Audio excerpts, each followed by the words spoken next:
जय श्री श्याम, जय श्री कृष्णा। माधव की दीवानी पूजा यूट्यूब चैनल में आप सबका बहुत स्वागत है। तो आज मैं आपको बताऊंगी कि जन्माष्टमी पर अगर किसी माता बहनाओं को मासिक धर्म में लड्डू गोपाल जी की पूजा कैसे करनी चाहिए। माताओं बहनों को कभी कभी ऐसे पावन अवसर पर मासिक धर्म आ जाते हैं जिन्हें हम पीरियड्स भी बोलते हैं। तो आज हम इस टॉपिक के ऊपर बहुत ही विस्तार में बात करेंगे।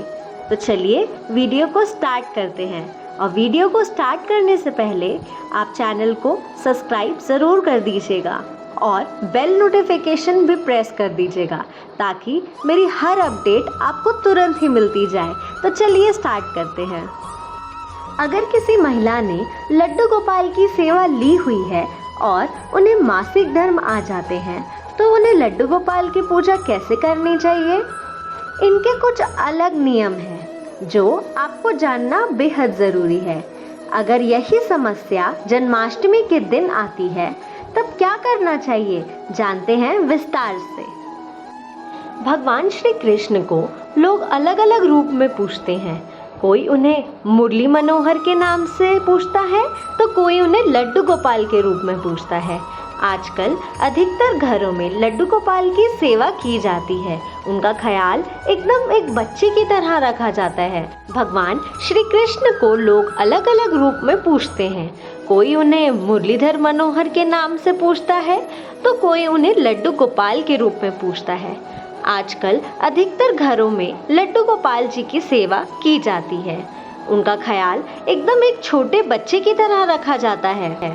घर का कोई भी सदस्य लड्डू गोपाल की पूजा कर सकता है, लेकिन अगर कोई महिला लड्डू गोपाल की पूजा करती है तो उन्हें कुछ बातों का खास ध्यान रखना चाहिए। महीने के कुछ दिन ऐसे आते हैं जब महिलाएं भगवान की उपासना नहीं कर सकती हैं। तो आज हम आपको बताते हैं कि महिलाएं कैसे मासिक धर्म में लड्डू गोपाल की पूजा कर सकती हैं। अगर आपको जन्माष्टमी के दिन मासिक धर्म आ जाते हैं तो तब क्या करना चाहिए, आइए जानते हैं बिल्कुल विस्तार से। जन्माष्टमी पर मासिक धर्म में कैसे पूजा करें महिलाएं। अगर किसी महिला को जन्माष्टमी के दिन मासिक धर्म की पीड़ा रहती है तो उस दिन आप सुबह स्नान आदि के बाद मन में ही व्रत का संकल्प लें। हालांकि आप पूजा में शामिल नहीं हो सकती हैं, लेकिन आप चाहें तो भगवान के मंत्र का जाप और आरती दूर से ही मन में कर सकती हैं। भेंट का मन में ही संकल्प ले। जन्माष्टमी के दौरान मासिक धर्म से पीड़ित महिला भगवान का श्रृंगार नहीं कर पाती हैं। उस दिन आप मन में ही भगवान श्री कृष्ण को कुछ उपहार भेंट करने का संकल्प लें और मासिक धर्म समाप्त होने के बाद वह चीज़ें उन्हें भेंट कर दें। नियमित तौर पर ऐसे करें भगवान श्री कृष्ण की पूजा।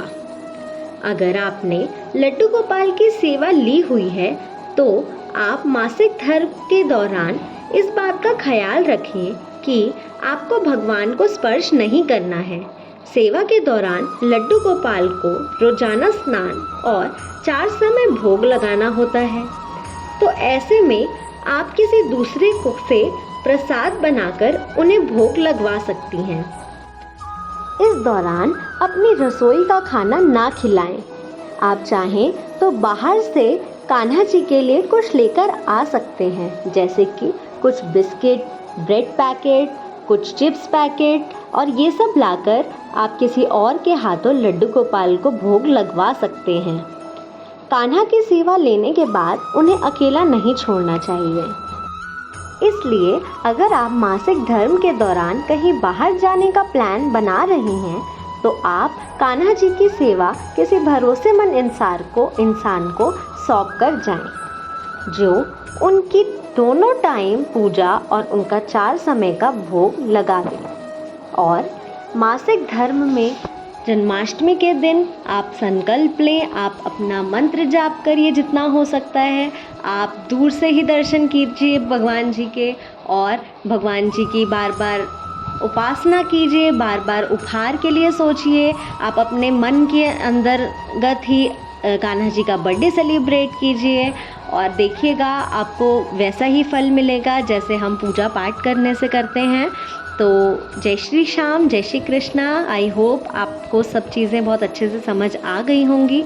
तो प्लीज़ मेरे चैनल को सब्सक्राइब कीजिए, लाइक कीजिए, शेयर कीजिए और कमेंट कीजिए। Thank you.